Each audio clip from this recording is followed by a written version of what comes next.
Jonathan King 20. And I'm sorry to go on so long, I was still only about 20 myself. It was the 60s, and it was an incredible time, and Britain was really ruling the world. And people have asked me why. Was it the Mersey sound coming out of Liverpool? Was it people like Brian Epstein? Was it the great producers like Joe Meek? And I have to tell you, it was not for me, the Beatles or the Stones or any of that. It was one key ingredient: pirate radio. Pirate radio made our lives when we were teenagers, when I was 15, 16, 17, changed our lives. It was exciting, it played great music, it was sort of illegal but they couldn't do anything about it, so it was brave, it was different. Parents hated it, adults hated it, and we loved it. Radio London, Radio Caroline, pirate radio from ships all around the coasts of Britain. That's what made Britain great in the 60s. For me, the one thing, and it was absolutely vital. Anyway, we reached 1967 and they closed the pirate radio stations down. It had taken them 3 or 4 years. Finally, they came up with the legislation to squash it. That was old Labour. New Labour ain't much better, I can tell you. Anyway, Radio 1 was set up by the BBC instead of the Light programme, and it had various controllers, all of whom became good friends of mine. Robin Scott was the first, and his secretary, Shirley Jones, is still my secretary and friend in America these days. Derek Chinnery was another good friend, and Johnny Beerling, who was perhaps the best and the most adventurous of all the controllers, and was a friend of mine when he was a mere producer, and remains a very dear friend even now to this day in 2006. Hi Johnny. The DJs were all interesting and fun. Most of them had come from pirate radio. John Peel, who I loved, and John and I got on like a house on fire. There's one rather amusing scene from later on when John and I were both at the Reading Festival, and we'd been out watching Courtney Love performing with her band Hole. And her husband, Kurt Cobain, had died only a few weeks earlier. And she was completely out of her mind. And I thought it was incredibly embarrassing because she was almost falling off the stage. She was not hitting a note. And I said to John, I've got to tell you, this is the worst performance I have ever seen. And John said, I think it's the greatest performance I've ever seen. She's just had this incredible tragedy. She's so brave going on there. I think she's fantastic, which shows a slight difference between John and me.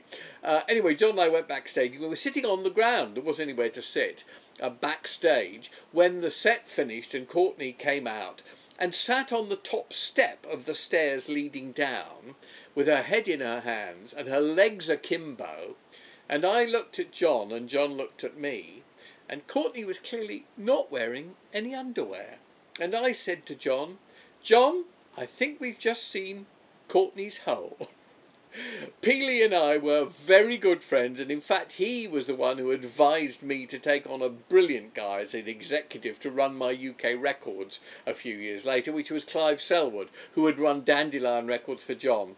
And right up to the end of his life I had huge admiration for John and a great deal of affection for him. Kenny Everett, who I've spoken about earlier, was also on Radio 1. Fluff Freeman, Alan Freeman, one of the great DJs of all time. Tony Blackburn, loved music. A lot of terrific DJs and people. And television was good at the time as well. It was not only Top of the Pops, there was Ready Steady Go, there was Thank You Lucky Stars. The warm-up man on Ready Steady Go was a guy called Paul Gadd, who went on to become Gary Glitter about 5 years later. Rod Stewart was always trying to get on the show but never could because he didn't have any hits or any success. Reg Dwight would be there trying to do something. He became Elton John. Mark Bolan, who of course then was T-Rex. All of the people in the 60s who never quite made it but were around and mixing with us and going to all the clubs and seeing us all the time didn't make it in the 60s. But when the generation that did happen in the 60s gave up or got onto drugs or were married and had children and had other things to do and everything else, then slowly a gap appeared, and instead of new young people coming in, all the people who were sort of a bit, I have to say, second division in the 60s came through in the 70s and became big stars. There were also a lot of other musicians there, Long John Baldry, who had his big hit, I think, in 67 or so. Alexis Corner, who was one of the godfathers of the blues movement and found an awful lot of future stars. And I remember in 1965, one of my favourite records was I Got You Babe by Sonny and Cher. And funnily enough, Sonny and Cher came to London and they knocked me off the #1 slot. I showed you the Radio London chart earlier on. I think that was Jonathan King 2, 18 episodes ago. And Sonny and Cher were the ones that knocked me off the top slot when they arrived, but it didn't matter to me. I spent hours talking to Sonny about Phil Spector, who I worshipped as a producer, and Sonny had worked with and knew everything about. I spent hours talking to Cher, who was a delight and a very sweet lady, and has turned into not only, I think, perhaps the best rock female vocalist of all time, but also a magnificent actress and remains a lovely lady.